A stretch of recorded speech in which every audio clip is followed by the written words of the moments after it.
Aquí inicia La Fosa Escéptica, un lugar para ejercitar la mente, con Alfonso Villalpando.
Hola, buenas, ¿cómo están? Espero que estén bien, amigos de La Fosa Escéptica. Bienvenidos a este que es el capítulo número 73 de la misma. Me da mucho gusto haber llegado a este número. Cuando empezamos hace 3 años ya, pensamos que no íbamos a durar tanto y pues después de muchas vicisitudes, problemas, compromisos, trabajos, pandemias, hemos logrado llegar al número 73 y gracias a todos ustedes, poco a poco nos estamos colocando en un buen lugar en el rating, por ejemplo, de la plataforma de iVoox, en donde en México estamos en el 4º lugar dentro de nuestra categoría que es Fe, Filosofía y Espiritualidad. En España, en Colombia, en Estados Unidos, en Argentina, estamos muy bien. Entonces saludamos con mucho gusto a todos nuestros amigos de La Fosa Escéptica que nos escuchan en esos países, a los cuales les mando un gran abrazo y mi solidaridad en estos momentos tan dramáticos y catastróficos que vivimos como especie, ¿no? Hemos pasado por una pandemia, estamos pasando, no vemos la salida, la famosísima luz al final del túnel todavía no aparece y mientras tanto tratamos de seguir con nuestra vida y tratamos de regresar a esto que los expertos llaman la nueva normalidad, que no es otra cosa más que adaptarse a las nuevas circunstancias que nos presenta la misma pandemia. Mientras tanto, vamos a tratar el día de hoy en nuestra Fosa Escéptica un tema también de los mitos más absurdos de la religión, que son los estigmas de Cristo. Estas personas que son marcadas en las manos, en el costado, en algunos casos con marcas en la espalda, que se atribuyen a la fe profunda de estas personas que se consideran iluminadas y que muestran en su cuerpo las marcas que el mismísimo Jesús sufrió durante el Calvario y la crucifixión. Veremos a qué se deben, qué son. ¿Son un fraude? ¿Son realmente una cuestión psicosomática del cuerpo o son realmente un milagro? De eso vamos a estar hablando aquí en La Fosa Escéptica. Acompáñenme al capítulo 73, ya empezamos.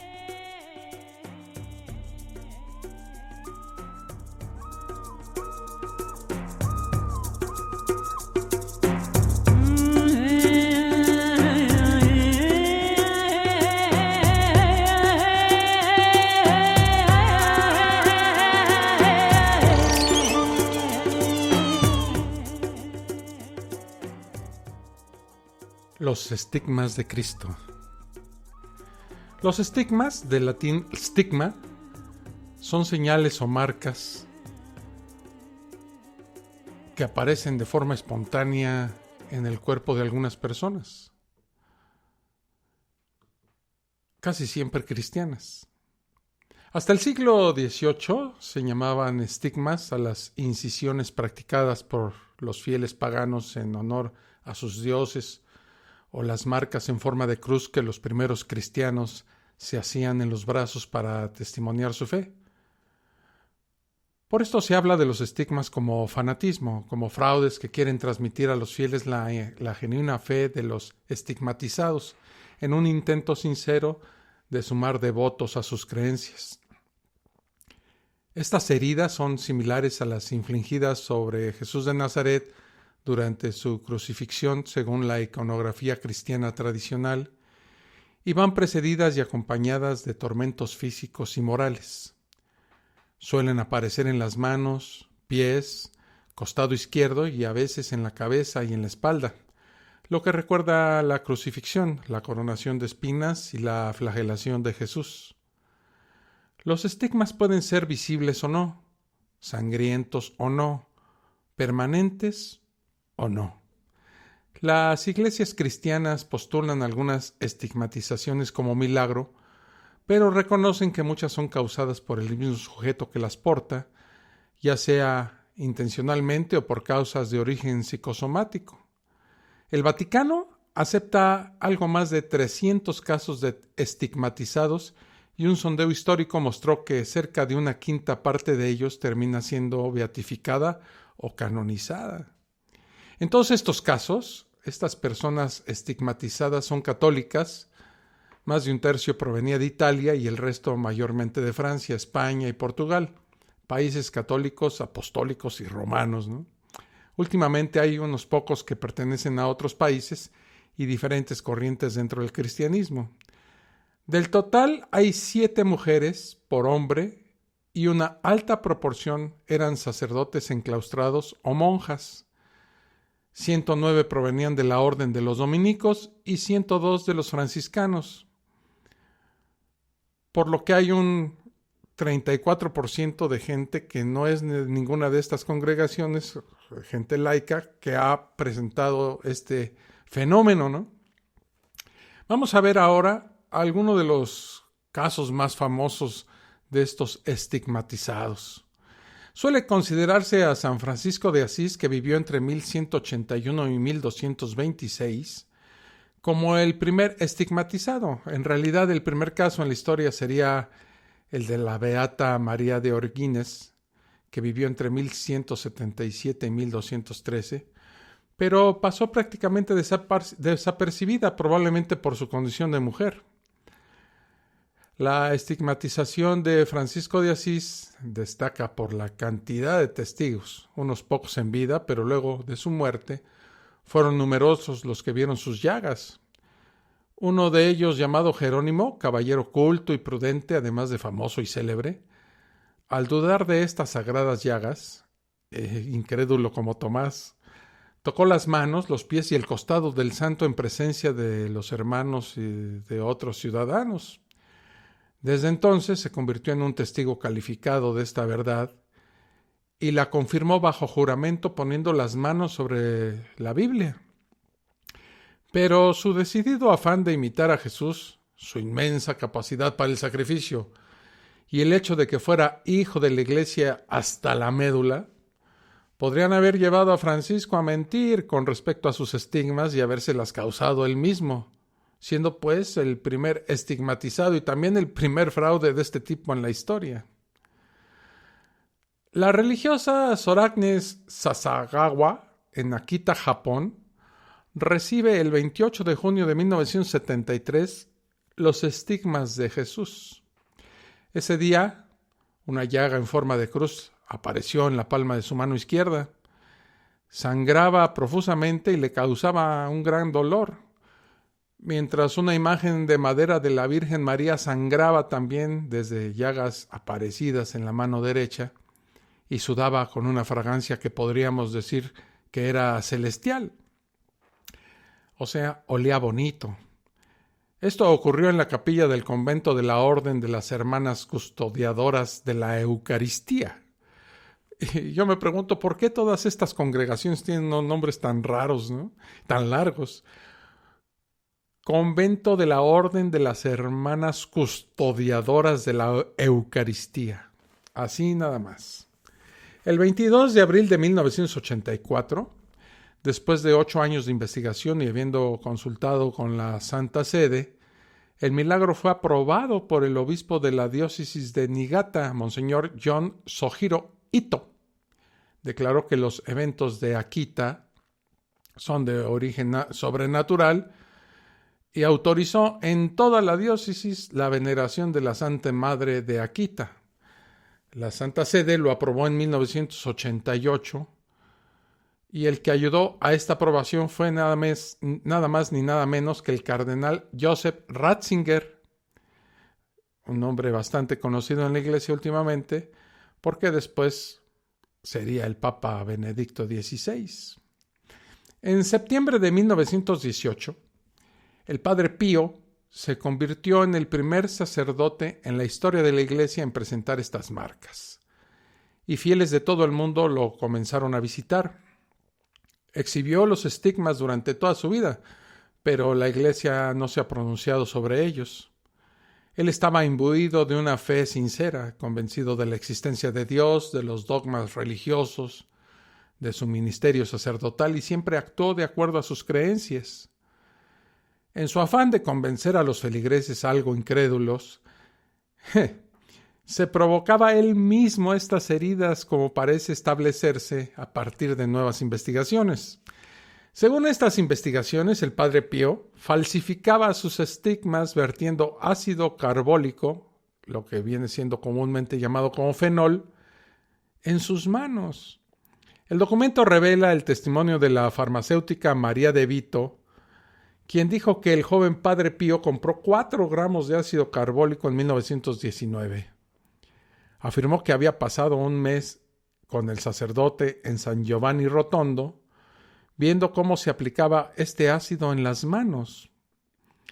La farmacéutica María de Vito escribió: «Ya era admiradora del Padre Pío y me reuní con él por primera vez el 31 de julio de 1919. El Padre Pío me llamó en secreto y me dijo que no le dijera a nadie de sus hermanos.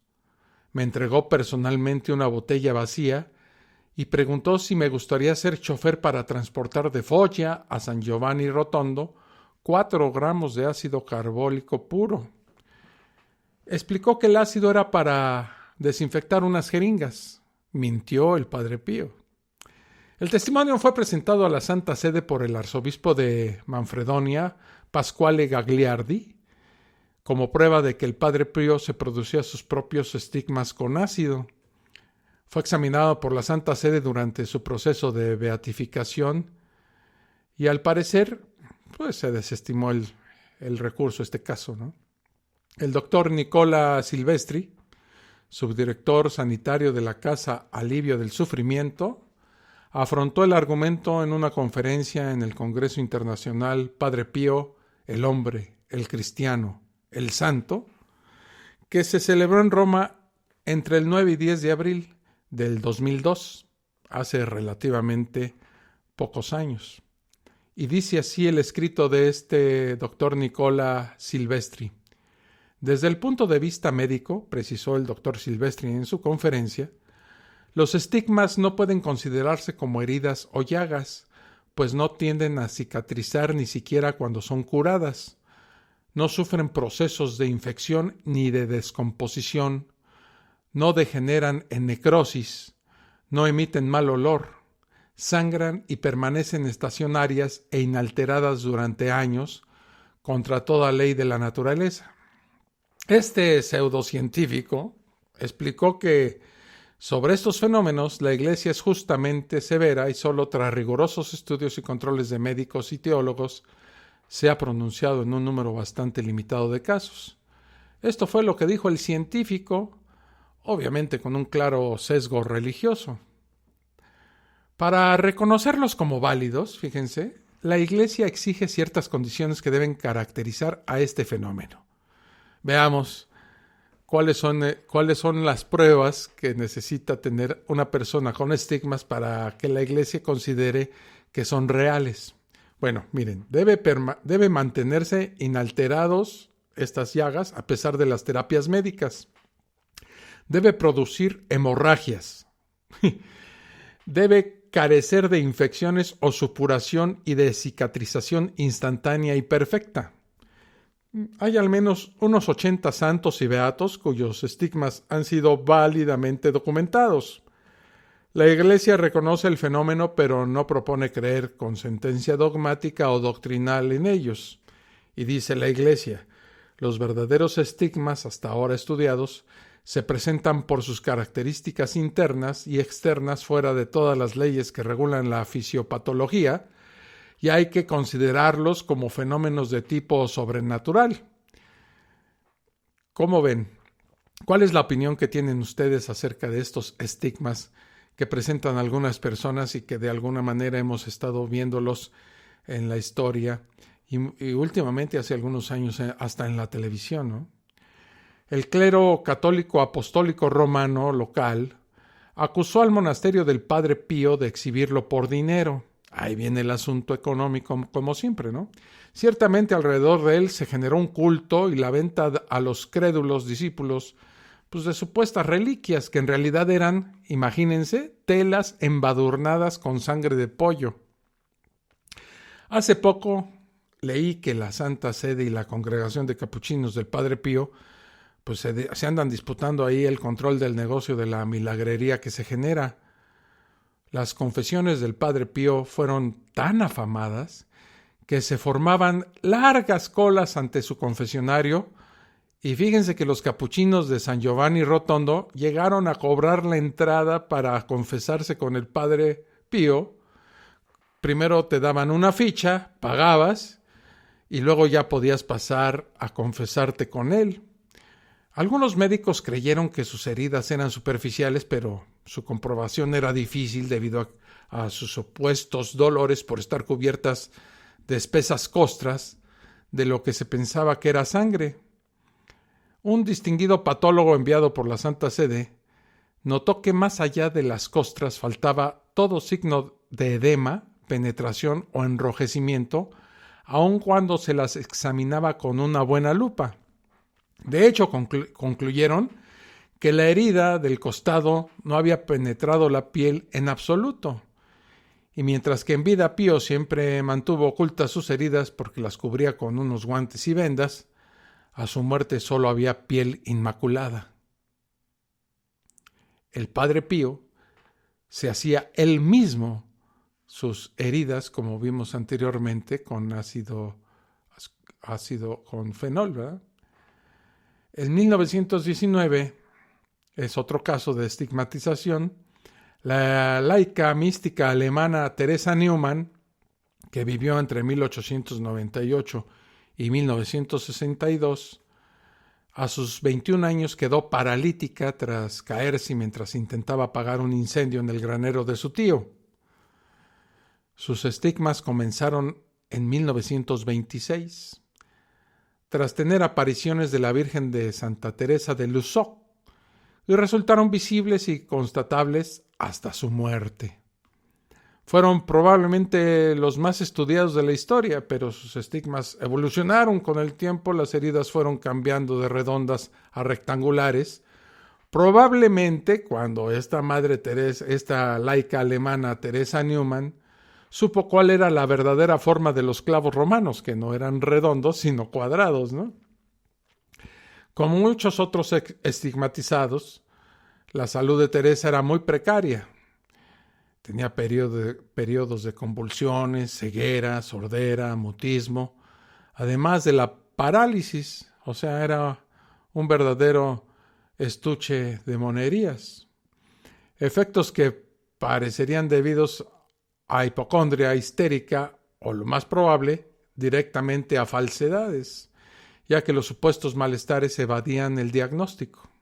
Ella decía que le dolía la cabeza o tenía convulsiones y los médicos no atinaban a encontrar el porqué de estos padecimientos, ¿no?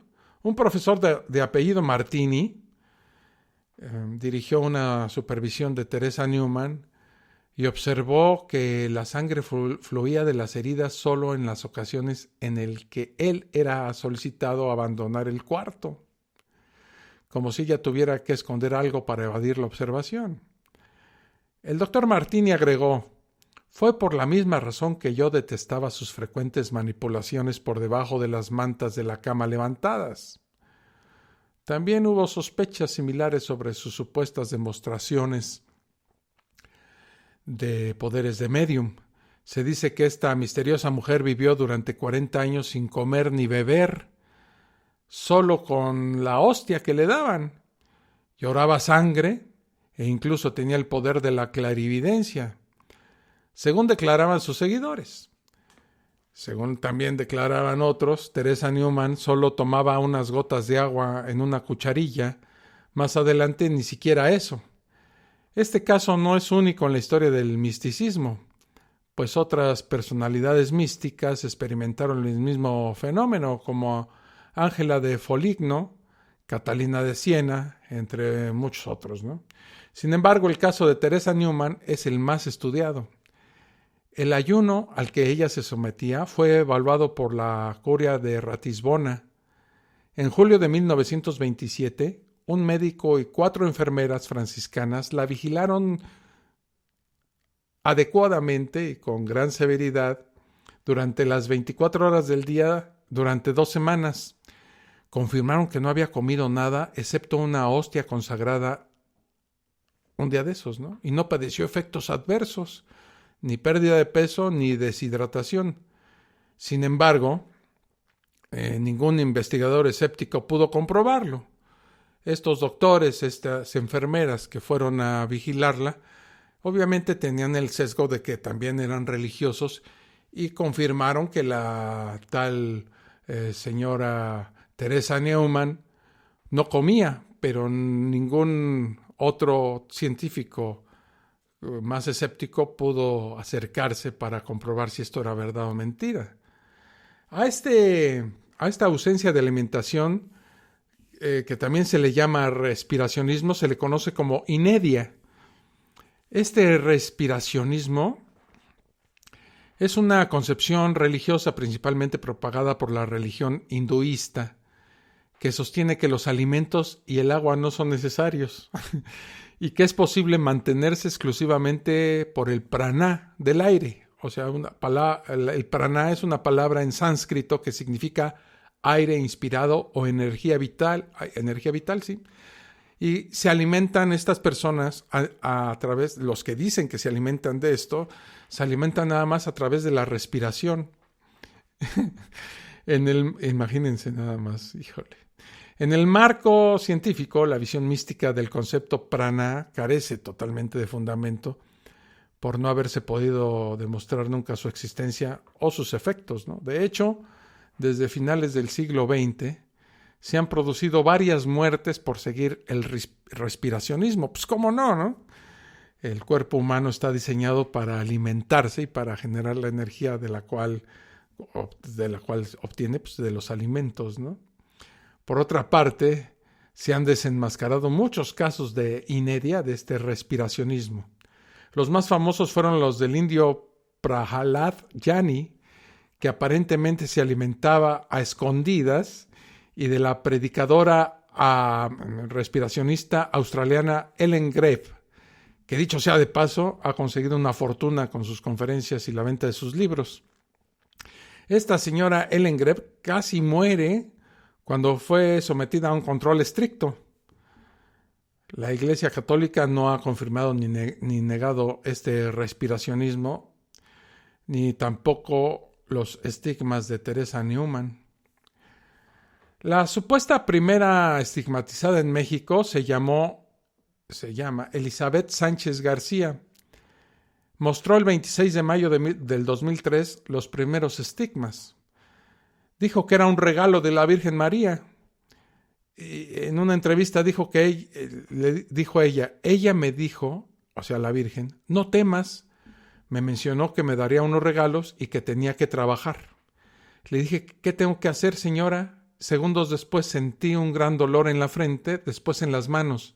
Era un momento de sentimientos encontrados, ya que presentaba dolor, miedo, pasión y mucha alegría por recibir estas señales. Pues según Samuel Miranda, un devoto creyente de Hermosillo, México, conocido cantante de temas religiosos, en un intento de desenmascarar a esta señora, dijo: hay falsos estigmatizados que confunden al pueblo de Dios. Uno de estos casos es el de Elizabeth Sánchez García.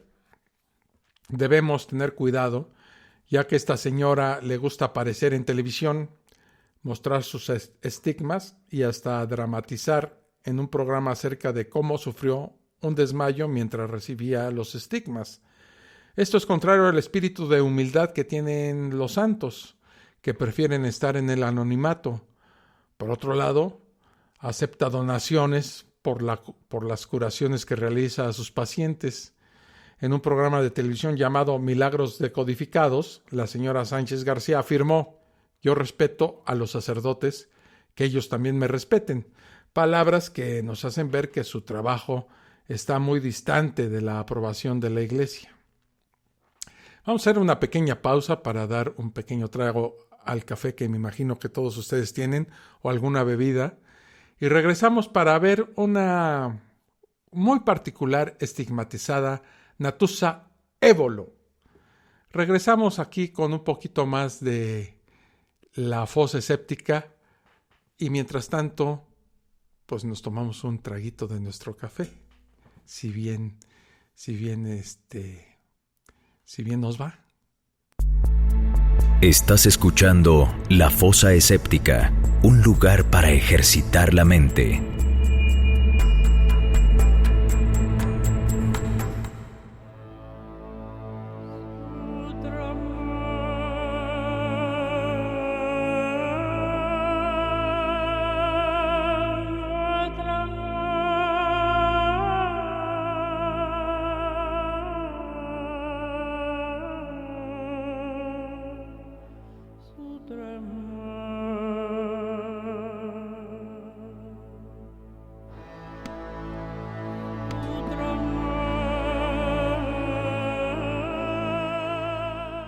Ya regresamos aquí a la fosa escéptica. Estamos hablando para los que se acaban de sintonizar, los que me están escuchando en vivo sobre todo.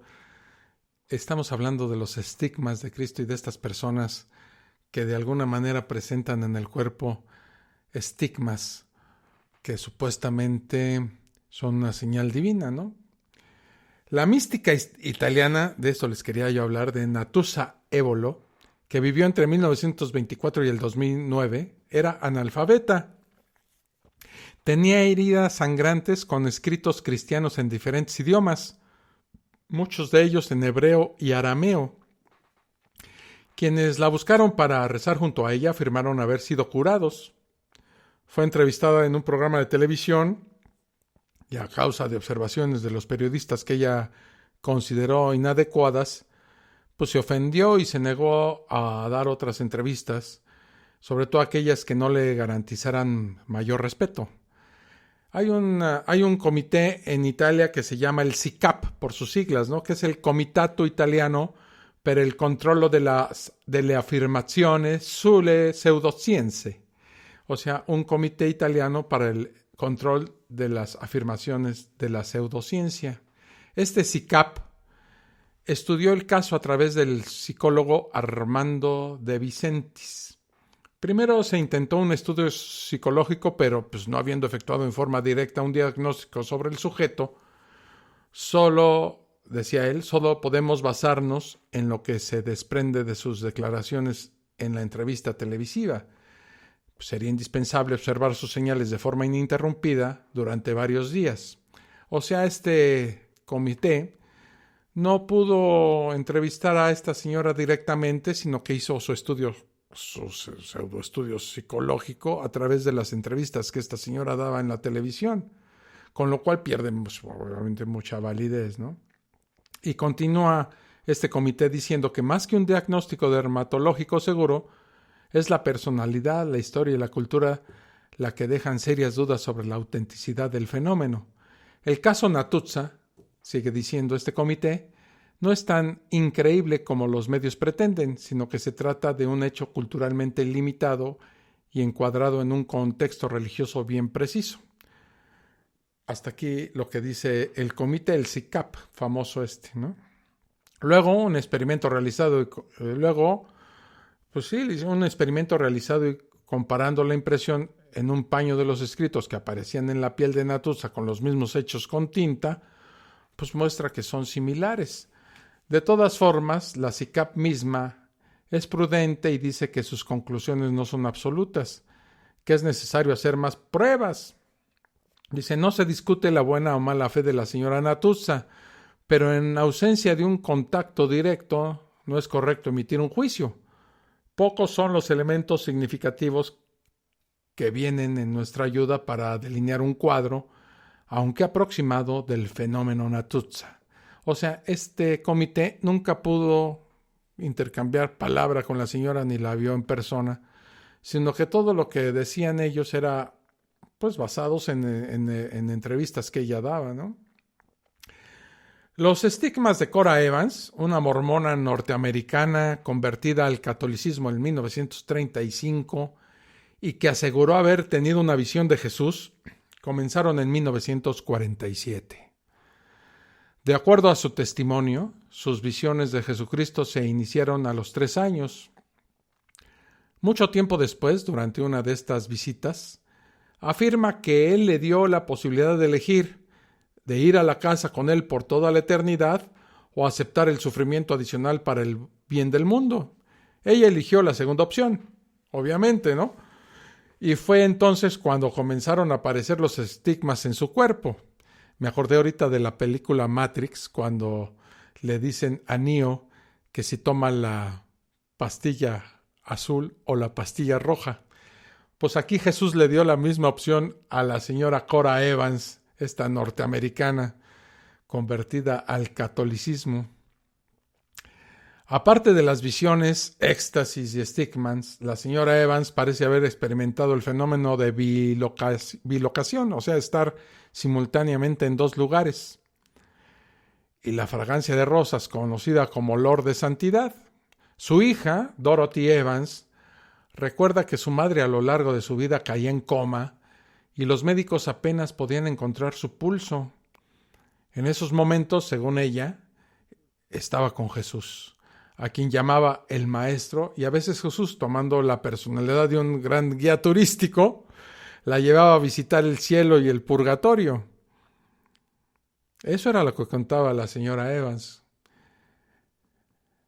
Estigmatizaciones claramente falsas, pues existen muchas, como la de Magdalena de la Cruz, que vivió entre 1487 y 1560. Era una monja franciscana española, abadesa del convento de Santa Isabel de los Ángeles, en Córdoba, quien admitió su propio fraude. Durante muchos años fue honrada como santa en vida, ¿no? Con abundantes visiones místicas y milagros, gozando de gran influencia en la corona de Castilla, aunque fue mirada con sospecha por San Ignacio de Loyola. Tras caer gravemente enferma en 1543, Magdalena por fin confesó una larga carrera de engaños e hipocresías. Los estigmas, su respiracionismo, o sea, ella también se alimentaba con aire, y otros fenómenos, atribuyendo la mayor parte de las maravillas que se le adjudicaban a la acción de los demonios por los que se consideraba poseída. O sea, ella dijo, ¿saben qué? Yo no tengo estigmas, ni les he mentido, pero era por los demonios que se me metían. O sea, ella estaba supliendo algo sobrenatural con algo todavía más sobrenatural, ¿no? En 1546, esta Magdalena de la Cruz, después de muchas falsas profecías, visiones y milagros, incluyendo un controvertido embarazo, la Inquisición cordobesa comenzó su investigación. Fue condenada en un auto de fe celebrado en Córdoba en 1546, lo que se denominaba el Santo Oficio, a cadena perpetua en un convento de su orden en Andújar, donde se cree que murió. También María de la Visitación del siglo XVI, conocida como la monja santa de Lisboa, fue acusada por varias hermanas religiosas que la vieron pintándose una herida falsa en la mano para pretender que ella también había recibido los estigmas de Jesús. Fue llevada ante la Inquisición, donde le lavaron las heridas con agua y jaboncito, y pues bueno, las heridas que ella supuestamente había experimentado tener, pues desaparecieron. Básicamente era mugre, debiendo reconocer el fraude, ¿no? Bueno, y hay muchos más casos. Un caso reciente de estigmas no solamente falso, sino también fraudulento y con un claro fin lucrativo, es el del sacerdote español Clemente Domínguez Gómez, fundador en 1975 de la Iglesia Cristiana Palmariana de los Carmelitas de la Santa Faz. ¿Qué nombres les ponen a sus congregaciones? Esta fue una escisión herética de la Iglesia Católica, o sea, no fue reconocida por la Iglesia Católica, y esta, podríamos decir, una secta, ¿verdad? Les voy a repetir el nombre: Iglesia Cristiana Palmariana de los Carmelitas de la Santa Faz, nombra a sus propios papas, obispos y sacerdotes. Este Clemente Domínguez Gómez se autoproclamó papa en 1978, a la muerte de Pablo VI, que sí era el papa de la Iglesia, ¿no? Con el nombre de Gregorio XVII. Dicho sea de paso, este señor Clemente Domínguez Gómez fue acusado de abusos sexuales a algunos de los sacerdotes y monjas de su orden, o sea, agarraba parejo el tipo, ¿no? Cosa que él mismo admitió y pidió perdón por estos crímenes, ¿no? Declaró tener visiones místicas, también sufrir estigmas y recibir mensajes del cielo durante años en su Basílica del Palmar de Troya. Se revelaron recientemente todas las lacras que se acumulaban en esta persona. Fíjense, hacía bacanales, orgías gastronómicas. ¿Qué diablos será eso? Me imagino que tenían sexo con alimentos. Pederastia, sadomasoquismo, corrupción, falsos milagros. O sea, este señor, si no hubiera sido sacerdote con tantas maravillas que hacía, tantas porquerías que hacía en su vida, bien podría haberse dedicado a la política, ¿no? Forman parte todas esas cochinadas del santo prontuario de este papa herético. Convirtió su orden en un imperio inmobiliario y económico en base a donaciones multimillonarias. Y por supuesto, los estigmas que él presentaba eran falsos, provocados por cristales que portaba en las palmas de las manos y que al apretar una contra la otra le infligían los cortes que eran cubiertos por costras de cera que su hermano le confeccionaba. Pero aún así, a pesar de todas estas marranadas que cometía este señor Clemente Domínguez, fundó esta orden, que más bien podríamos decir que era una secta, y convenció durante 37 años a muchos sacerdotes a que se incorporaran a esta iglesia, ¿no? Y pues a muchos fieles crédulos que llegaron ante él y que afirmaban que sus estigmas eran verdad y que era un santo. Vaya para caso, ¿no? Pero ¿qué me dicen de Catalina Benincasa? Conocida como Santa Catalina de Siena, recibió en 1375 en Pisa los estigmas denominados invisibles, que estos sí realmente son muy cómodos. De modo que ella sentía el dolor, pero las llagas no eran aparentes, nunca aparecieron en su cuerpo, pero ella sentía el dolor en las manos, imagínense. Y había gente que se lo creía. En 1363 inicia la vida como laica dominica en la Fraternidad Seglar de Hermanas de la Penitencia de Santo Domingo, dedicadas con gran austeridad a la oración, penitencia y ayunos. Murió a los 33 años. En 1939, Pío XII la declaró patrona principal de Italia junto a San Francisco de Asís. Y el 3 de octubre de 1970, Pablo VI le otorgó el título de doctora de la Iglesia. En 1999, bajo el pontificado de Juan Pablo II, se convirtió en una de las santas patronas de Europa. Mucho dinero le debe de estar dejando a la Iglesia Católica esta supuesta Santa Catalina de Siena, cuyo nombre era Catalina Benincasa, para haber ascendido en el escalafón de la Iglesia Católica hasta Santa Patrona de Europa.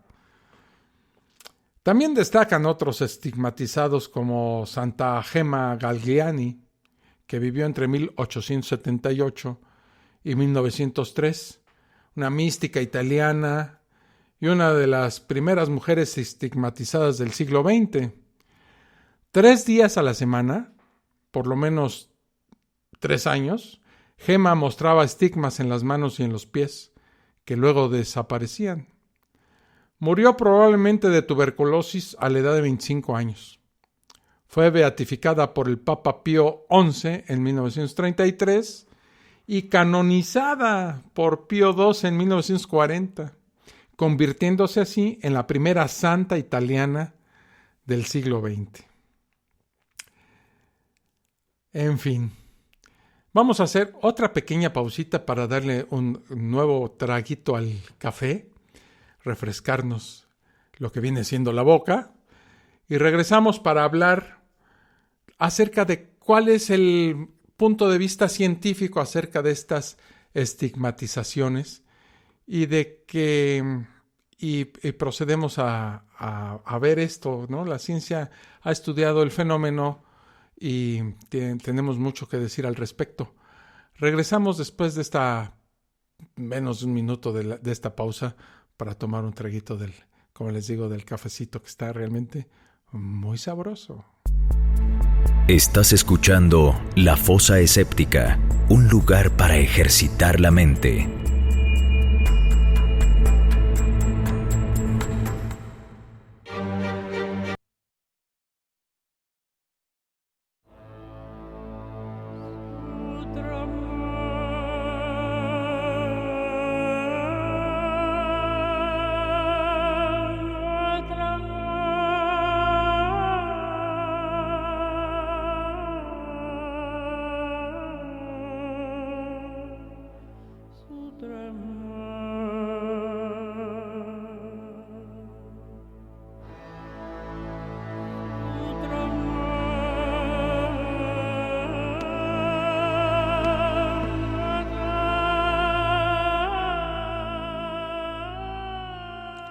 He presentado unos casos clásicos y otros recientes de estigmatizados, pero podríamos seguir con una lista interminable, ¿no? Hemos visto estigmas de toda clase, pero todos tienen algo en común. Son estigmas muy dudosos y otros son claramente falsos y fraudulentos. Mente y cuerpo tienen una relación muy estrecha. Un vínculo simbiótico que apenas empezamos a conocer y que la ciencia apenas está empezando a descubrir, ¿no? Y que puede generar fenómenos que creeríamos increíbles. A veces esta simbiosis puede expresarse a través de la actividad onírica, que son los sueños. El psiquiatra Ian Stevenson estudió el caso muy particular del indio Durga Yadav, que desarrolló heridas en sus piernas luego de haber soñado que se le hacía prisionero y sus captores mutilaban sus extremidades. Yadav, hindú, tuvo esta pesadilla en una noche de fiebre provocada por la malaria que había contraído poco antes, y durante el sueño la temperatura de su cuerpo bajó tanto que su familia lo creyó muerto. Al despertar, sus rodillas mostraban unas fisuras profundas que, sin embargo, no se remitían a un daño debajo de la piel, según lo confirmaron las radiografías que le tomaron. Casi 30 años después, cuando Yadav se encontró con Stevenson, las cicatrices todavía eran visibles, solo que el psiquiatra lo único que pudo hacer fue creer en la historia del hombre, pero no explicarla. En la actualidad, los casos de estigmatizados son vistos con escepticismo y de hecho han sido catalogados como fraude o síntoma de un desorden psicológico llamado síndrome de Munchausen, que provoca que las personas se hieran deliberadamente a sí mismas para llamar la atención. Para especialistas como el fallecido doctor Marco Campuzano, también mexicano, los hospitales psiquiátricos estarían llenos de cristos y vírgenes o de personas que aseguran tener comunicación permanente con estas deidades, por lo que para los psiquiatras los estigmatizados carecen de veracidad, ya que expresan de esta forma la necesidad que tienen de creer y sentirse escogidos. Muchos estudiosos católicos han expresado escepticismo acerca de la autenticidad de los estigmas. Uno fue un neuropsiquiatra que había observado personalmente 30 casos de estigmatización y en ninguno de ellos pudo eliminar de manera absoluta y definitiva algún tipo de acción artificial. El católico jesuita inglés Herbert Thurston, estudioso del tema, dice: infiero que el ejemplo de San Francisco de Asís creó lo que se ha dado en llamar el complejo de la crucifixión. Una vez que los contemplativos vieron que era posible adaptarse físicamente a los sufrimientos de Cristo, llevando las marcas de sus heridas en las manos, los pies y el costado, se consolidó en muchos de ellos la idea de esta forma de unión con el Divino Maestro. De hecho, se convirtió en una obsesión piadosa, tanto que unos pocos individuos excepcionalmente sensibles, la idea fue concebida en la mente de ellos y se plasmó en la carne. Según este jesuita, San Francisco parece haber desatado un fenómeno de imitación, ya que la divulgación de su supuesto milagro fue seguida de varias apariciones de estigmatizados y el fenómeno continuó ocurriendo sin interrupción desde entonces. Aunque atribuyó la mayoría de los casos más a la sugestión que al fraude, Herbert Thurston no encontró ningún caso satisfactorio de estigmatización desde San Francisco de Asís, que como vimos también pudo haber sido un fraude, ¿no? Llama mucho la atención que la divinidad se equivocó al hacer aparecer las marcas en lugares incorrectos. La herida en el costado, el lanzazo del soldado romano, ha aparecido a la derecha o a la izquierda del tórax, o bien se les aparece en formas distintas, ¿no? Como una abertura lateral, semicircular, en forma de cruz, etc., ¿no? Según bien documentados estudios, los romanos clavaban a los crucificados por las muñecas y no por las palmas de la mano. Los clavos en las manos no pueden soportar el peso de un cuerpo y las desgarrarían. Sin embargo, muchos estigmas de los clavos aparecían en la palma de la mano, hasta que las fotografías del Santo Sudario de Turín, que también es falso y del cual ya hablamos en la fosa escéptica número 70, revelaron que los clavos estaban en las muñecas. A partir de ahí, los estigmas de los clavos cambiaron de lugar. Así, se podría argumentar que todos los estigmas en las manos son falsos. Siguiendo con este razonamiento, los estigmatizados de la Edad Media se provocaban heridas que correspondían con las que aparecían en pinturas de Cristo que tenían a su alcance. La visión de Ethel Chapman de la crucifixión en 1974, durante la cual se dice que aparecieron sus estigmas, se basó en las ilustraciones de una Biblia que le habían dado. Esta sólida conexión entre imágenes y estigmas es evidencia de que el fenómeno es imitativo y completamente falso.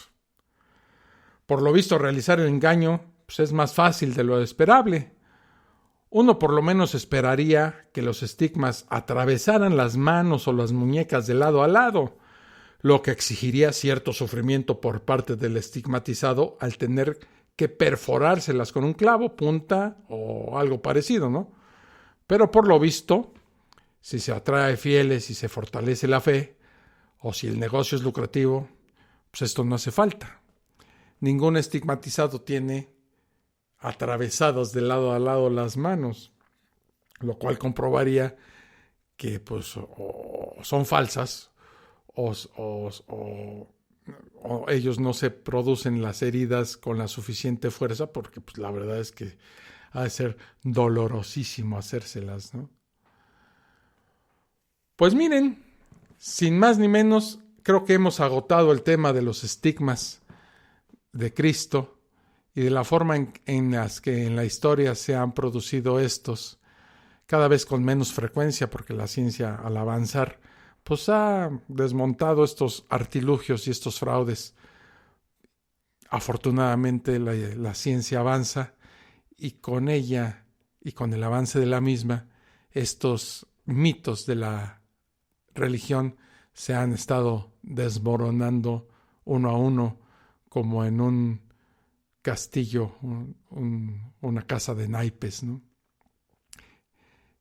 En las próximas fosas escépticas hablaremos de estos mitos. Todavía hay algunos que quisiera yo tocar en las sucesivas fosas escépticas. Les recuerdo, amigos, que me pueden dejar sus comentarios en Spreaker, que es nuestra casa, o en nuestros espejos. Tenemos un montón de ¿cómo se llama? De plataformas donde está nuestra fosa escéptica, y para nosotros sería un gusto recibir sus comentarios, sus preguntas, o si tienen algún tema que quisieran que yo tocara o que investigara al respecto, pues me daría muchísimo gusto. Miren, estamos en Apple Podcast, que es nuevo. Estamos en Spotify, en iHeartRadio, en Google Podcast, en Amazon Music, en Castbox, en Deezer, en Podcast Addict, en Podchaser y en GeoSam, que son plataformas de distribución de podcast. Las más famosas obviamente son las de Apple, que todos los que tienen su teléfono iPhone pueden acceder directamente a la fosa escéptica desde ahí sin entrar a otras plataformas. Spotify es conocidísimo, yo creo que es la más famosa plataforma de música que hay y de este tipo de contenidos, ¿no? iHeartRadio está tomando mucha fuerza y también ahí ya estamos. Y en Amazon Music también tenemos nuestro podcast de la fosa escéptica en esas plataformas. Por lo cual les pido, ¿no?, que si les gusta, si están dándole like, que es otra cosa que les pediría, darle like a nuestros podcasts, a nuestros capítulos, pues que lo distribuyan, que comenten de viva voz con sus amigos, conocidos y de alguna manera con las personas, a lo mejor hasta católicas, religiosas, para hacerles hasta la broma de presentarles un podcast ateo, pues puede ser una buena idea, ¿no? Y nos ayudarían mucho a que este podcast pues se siga manteniendo con las audiencias que hasta el momento afortunadamente tenemos, y que eso nos permite seguirlo teniendo en estas plataformas. Por mi parte ha sido todo. Yo soy Alfonso Villalpando y nos vemos en la próxima fosa escéptica. Sígansela pasando bien. Pues, cuídense. La verdad es que esta pandemia no afloja. Y en México, hasta el día de hoy es día 14 de octubre, estamos rozándole a los 86,000 muertos por esta devastadora pandemia. Entonces, la recomendación es esa, ¿no? Seguir las instrucciones de sanidad, ser estrictos con las personas con las cuales nos relacionamos. Hay estadísticas que demuestran que un gran porcentaje de los contagios son debido a que pensamos que nuestros amigos o familiares son inmunes y nos reunimos y dejamos de usar el cubrebocas, nos relajamos, y en ese relajamiento de las disposiciones sanitarias, de la sana distancia, pues nos estamos contagiando. 86,000 muertos en México. Grave. Pero nosotros seguimos aquí, en la fosa escéptica, y nos vemos en la próxima. Esto fue La Fosa Escéptica, un lugar para ejercitar la mente, con Alfonso Villalpando. Te esperamos en el próximo capítulo a través de Spreaker, Spotify, Apple Podcasts y iVoox.